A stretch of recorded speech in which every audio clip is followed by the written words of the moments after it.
Welcome to the Wake Up Podcast, powered by Veeam. I'm your host, Rick Vanover, the Rickatron. Today, with fresh perspectives to wake up to, I'm joined by Jan De Clercq. Thanks for joining us, Jan.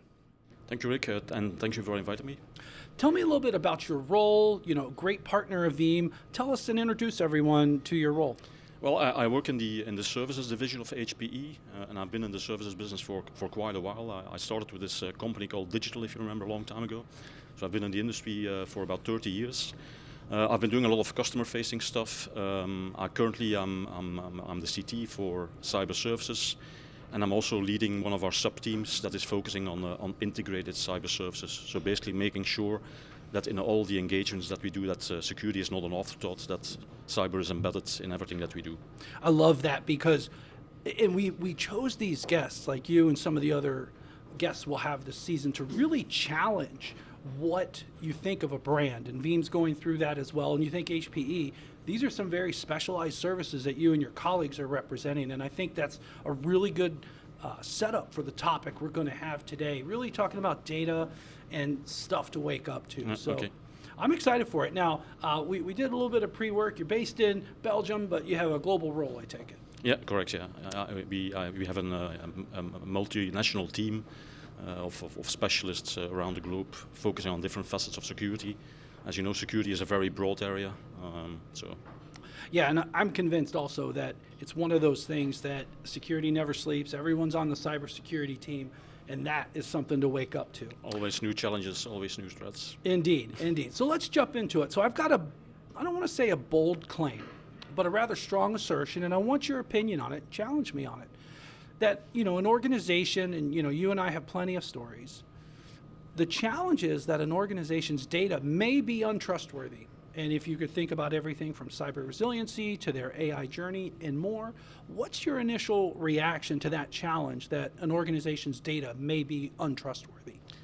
Well, I think most organizations still have a problem with data security overall, and I think it all starts with knowing what your data is, where they are stored, how they are used. So a lot of organizations still, they don't know where their data is, how it is used. That's a key problem, I think. And then after that, you have, of course, the need for data classification and data labeling, which is, of course, missing as well if you don't know what you have. And I think that that problem will only become bigger because of the rise of AI. So AI, it consumes a lot of data and generates new data. So I think it will become even more challenging to secure your data and to know what you have. I totally agree with that, and I look at what Veeam's doing in the market, and especially the recent acquisition of Security AI, and we're at this really amazing time where our product portfolio is converging and solving some of these problems. But I honestly feel that problem is real that you just described. Mm-hmm.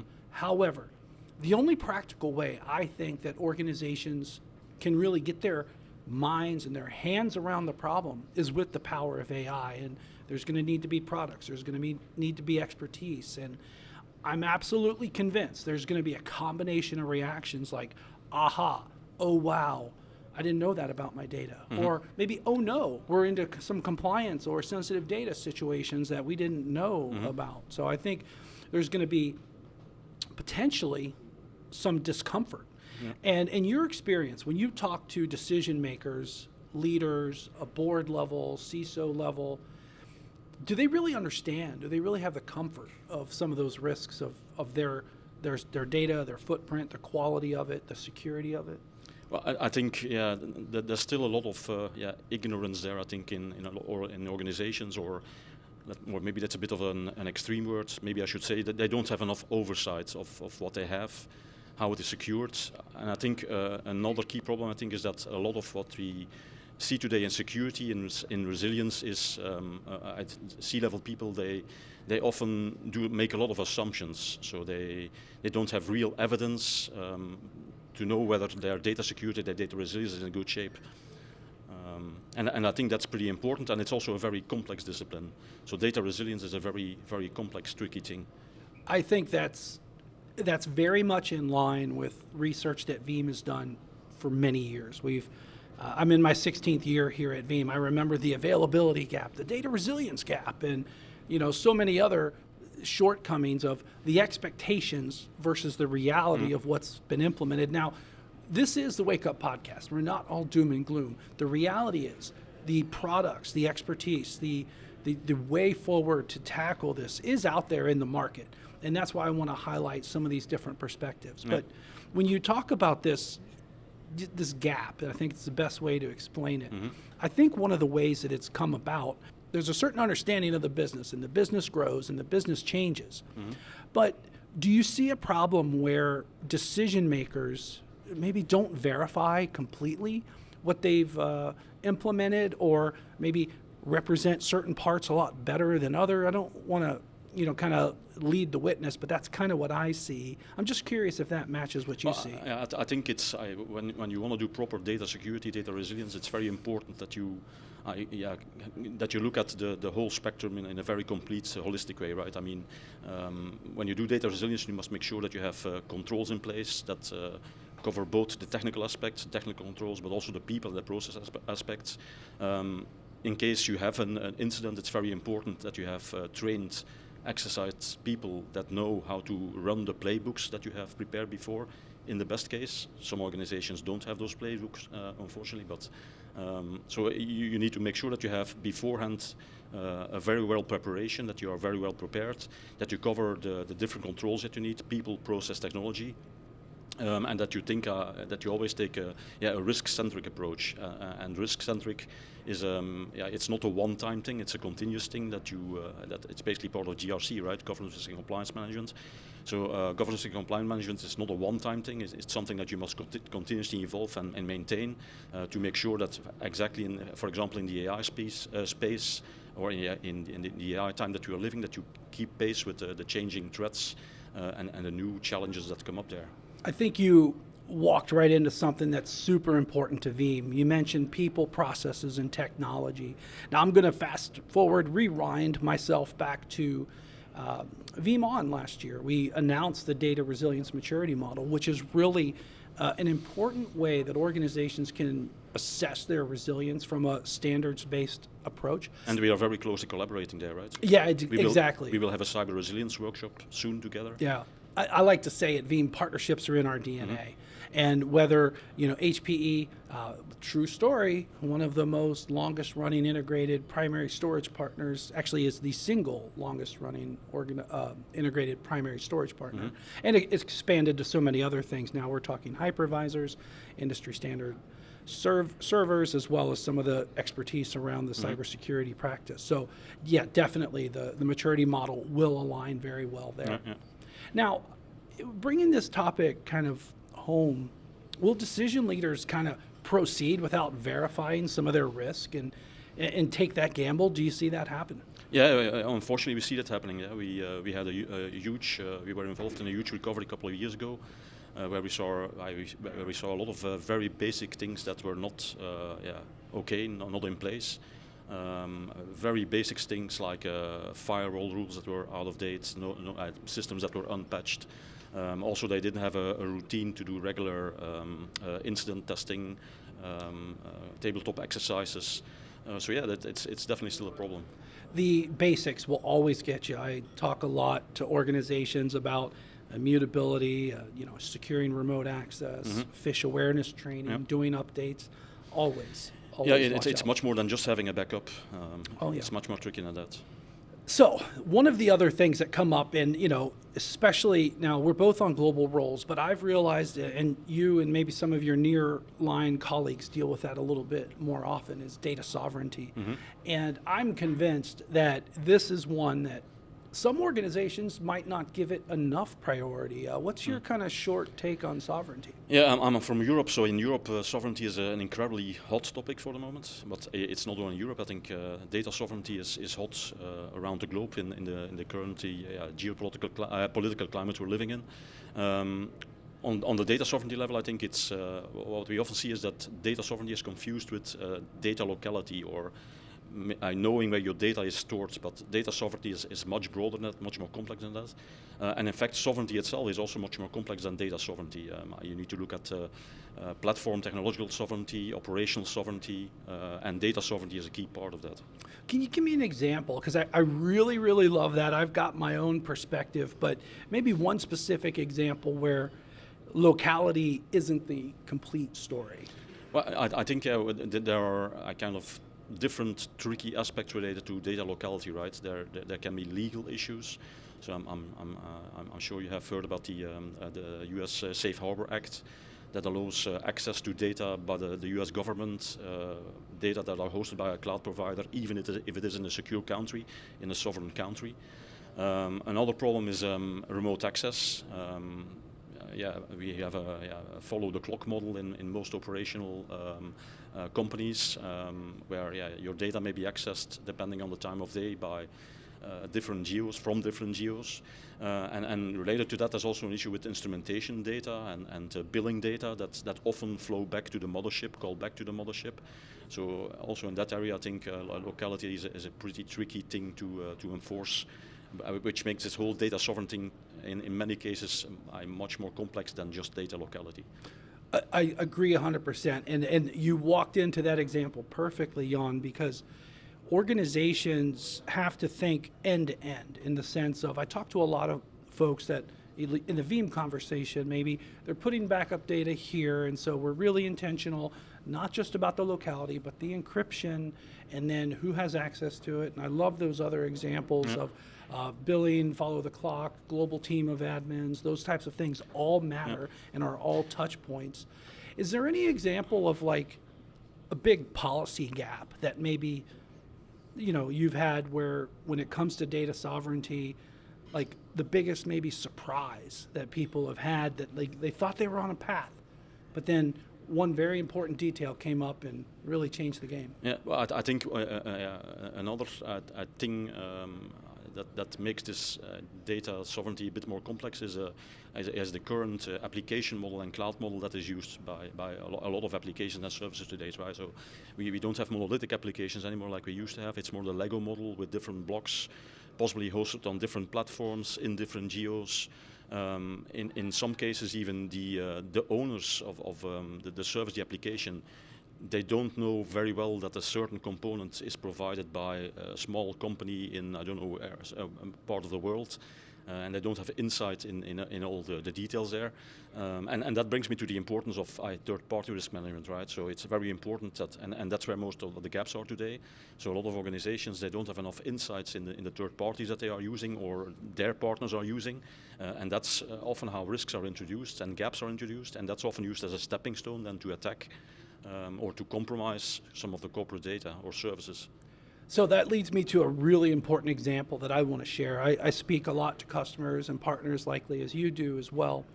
And there's a word, I've made up a word. Sometimes I do that, and those who know me know that. Explainability. And I think whether an organization is on an AI journey or on a data sovereignty initiative, having that explainability of what's been implemented, I think is a massive positive way to maybe dispel any gaps between the policy and then what's expected from the organization. Yeah, and the devil is in the detail there, right? It's very important to understand every detail of your application, of the solutions that you're using. For example, last week I was involved in the evaluation of an XDR solution, and the vendor, they claimed that they can detect encryption of data. And the way that they do this is basically they check whether there's an external piece of code unsigned that is unsigned or is not using a trustworthy certificate that is trying to access one of the local encryption engines or key generation engines. So based on that, they detect when a ransomware encryption attack would take place. But then, how would you handle, for example, if the malware brings its own encryption key, so that they cannot detect that? So when you're evaluating solutions, it's very important that you look at all the details, that you make sure that and that also requires, I think, a deep understanding of the attack kill chain, how they are carried out. I think in many cases you need to adopt a mindset of a hacker to make sure that you can fully understand what's happening and how you need to protect yourself. And that is a wake-up moment for sure. And I totally agree with you there, Jan, because this aligns to what the resiliency aspect of Veeam is bringing to market today. But I think there's a cost. There's a human cost, and the details, the sheer volume of information that managers, CISOs, even admins and day-to-day end users have to deal with.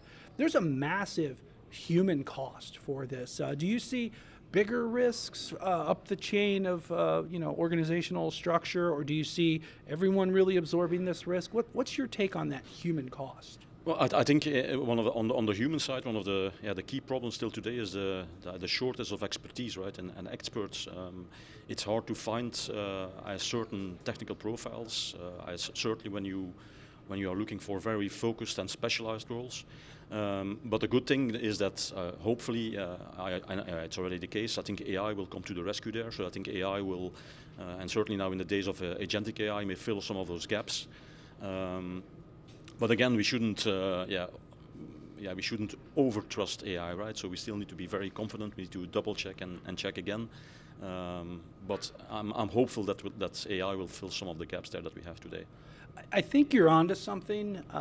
I'm cautiously optimistic, very optimistic, but also yet cautious at the same time. Two things come to my mind. One is simply the workforce. If you look today, Generation Z is entering the workforce, is really the first AI native generation. Yes, it's an incredible set of capabilities that they have at their disposal, but they don't have decades worth of institutional knowledge. So there's a digital dependency maybe to watch out for, a blind spot or a wake up moment to be aware of. But the skills gap, the knowledge gap, that is a real thing. And that's a shimmer of hope where AI can help with that. I look at what Veeam's done, everything from Veeam Intelligence, putting it in several of our products to really save some time as well as give contextual information. So that's a good way to really tackle that. I really hadn't thought about AI as one of the solves for the knowledge gap, but it comes up a lot. But then with great power comes great responsibility. And that also brings other problems like shallow AI.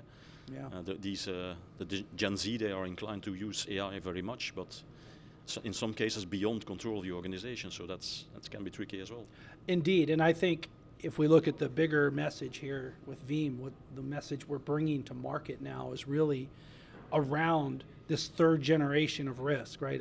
You and I both have been in the market for a long time. I grew up preparing for fire, flood, and blood. Then ransomware was the second generation, this cyber resiliency type initiative. And right now, we're on this edge of the agentic era that has risks we don't maybe know fully all how they may be. But and again, I think the key thing there is data security, right? And I think primarily data integrity and data confidentiality become more important in the age of AI. Absolutely. So Jan, I want to really press in a little bit to something about how do you drive change in an organization? So if you're walking in to a decision maker today, what are some of the questions that you're going to ask that will identify the biggest opportunity to improve, in this case, cyber resiliency and more? Well, I think the key thing that I also always fall back to is again, GRC, right? Does the organization have a permanent GRC office in place or process to manage GRC? Because if you don't have that, then you have a big problem. And again, I already mentioned it. It's very important that you have ongoing risk management, risk assessment, know your risk appetite. That may change over time. Evaluate the new risks that are introduced with AI. It's also very key that you understand your compliance requirements, which is not easy today either. The regulatory landscape is incredibly complex. Certainly, if you look at my region, it's crazy like hell to know what applies to your business. And then, again, this is not a one-time thing. You need to govern it. You need to have a permanent process that assures that you have permanent risk management, permanent compliance management in place for your entire IT stack. I think this is a super important maturation of the process. And I look at my own Veeam journey, and it's an interesting one. I love it. Every day is like my first day. I come in with incredible enthusiasm. but I do have good, remembrance of the history. And what really sticks out to me, Jan, is that GRC conversation, because I'd like to say that some of the buzzwords of the past have actually come true. Take digital transformation, maybe 10, 12 years ago, that's what we were talking about, and we're there. And the logic is that when we have these digital entities that are driving our business, maybe even making decisions on their own, and then further, our business is absolutely depending on it, we can never be too far from these GRC types of requirements. And one of the things I personally like to say, you probably have already figured out, I make up my own little, they call them Rickisms, these little phrases. But one of the things I like to say, and I'm giving this advice to folks who are on the AI journey, real simple. Business case first, compliance always. Never forget the business case, never and always be aware of the compliance requirements. Real simple rule. And it protects you from so many other things. You can have compliance risks, you could have the cost model not aligned to the expectations, which is a real problem if you've already implemented it because it's too late. But I think those are like some really serious questions, and just a mature aspect of the technology for sure that will make the difference. And you don't need to be so hard on Europe about that. The U.S. has its own sets of standards as well. I've just found out there's a Colorado AI Act. Okay, so we have our own across the world. But I also think you might be walking into something of, let's just say, the public sector is catching up with the times in a way. And besides GRC, I think another important thing to mention is I don't forget the basics, right? I mean, in data resilience, cyber resilience, a stupid example, a couple of years ago, we had a customer that was over digitalized, and when the rubber hit the road and they had this big incident, they only had a digital copy of their playbooks and of their SPOCs. So that was a big problem, right? They basically didn't have nothing to get started with the recovery. So make sure that you still have some analog in your environment. I love the basics. In fact, I could write a whole book on the basics, because that truly is one of those things that will be the biggest blocker. And I like to say the only way to learn how to swim is by swimming. You can't read it in a book. And the thought here is only by being comfortable with the uncomfortable, going through those drills, those will be the moments that organizations can really prove that they are able to handle some of the risks in front of them. And I'll be one step further, Jan. A lot of times, it's going to happen when the subject matter expert is hiking in the mountains and completely unavailable, because the threat actors know those types of things. Yeah, but these drills and tabletop exercises are critically important, and I think it's better to suffer during an exercise than to suffer when you have a real incident, right? We have customers that have very good habits there. We have other customers that have very bad habits.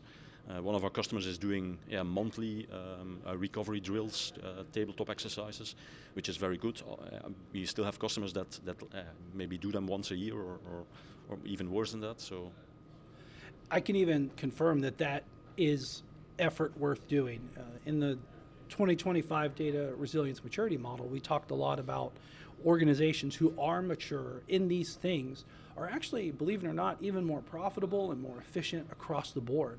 This is one of those things that truly the juice is worth the squeeze. So highly recommend organizations, pressing on in that manner. I fully agree. One more kind of broad question for you, Jan. What about accountability? Anything you can add about how organizations are managing all of these scenarios, all of these details? What about accountability?